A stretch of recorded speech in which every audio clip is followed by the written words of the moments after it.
beautiful people! Welcome back to my channel, and this is me, Chari, and please, before anything else, please don't forget to follow my YouTube channel and pakihit na din po yung notification bell para po updated kayo sa aking mga mini vlog. Okay, for today's video, short video lang po tayo for today's video.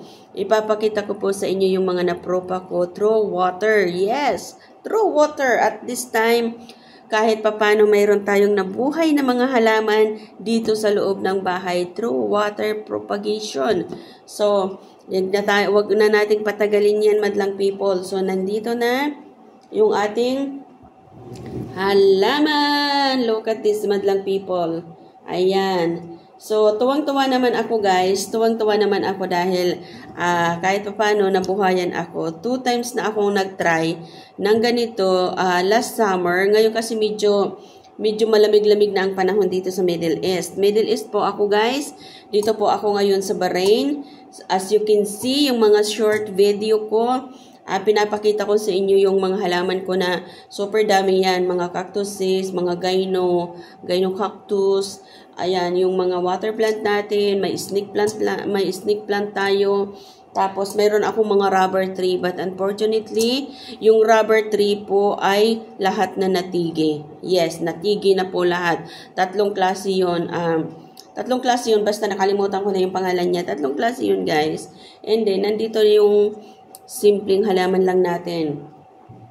Kung sa Pilipinas, yung mga plantita dyan sa Pilipinas, hindi na to papansinin. But dito, guys, sa Middle East, mahalaga to sa akin, guys, sa amin dito dahil mahirap mag-alaga ng halaman dito kasi yung iba may mga garden din naman, pero ang kalaban namin dito is masyadong mainit kapag summer. So talagang yung humidity ng init is talagang hindi kaya ng halaman. Kaya minsan masuswerte yung may mga halaman, yung may mga garden dito sa Bahrain na yung mga nagtitinda ay malaki talaga yung nila, yung net nila.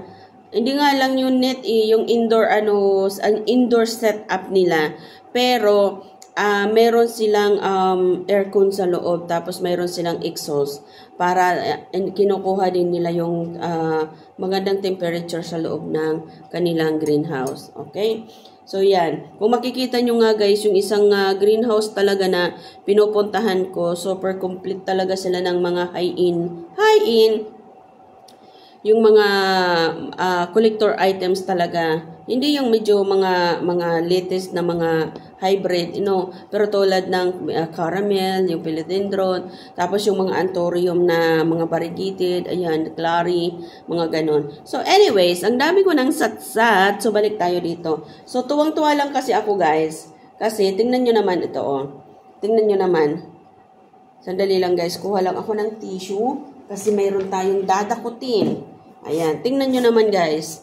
Ayan, Dati, yung mga nagagawa ko, guys, ganito rin, nabubulok lang yung nandito sa dolo. But now, kung makikita nyo, nabulok din naman siya. Lapit natin, guys.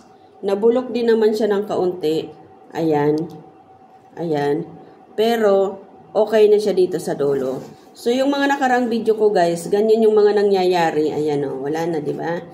Pero ngayon, guys, humaba na kahit yung kanyang mga ugat. Ayan, di ba? So, kahit ito, guys, ito, ang dami-dami na ng ugat niya, look at that. Ayan, di ba? So, ayan lang. Yan lang pinakita ko lang sa inyo, guys, kasi nakita ko ngayong umaga, habang nagsuswing-swing ako dyan malapit sa halamanan ko, at nakita ko na, oh my God, ang dami na pala ng kanyang roots. So, tingnan nyo, guys. Ayan, ang dami na ng kanyang roots. Di ba? Di ba? So, kahit naman kayo ay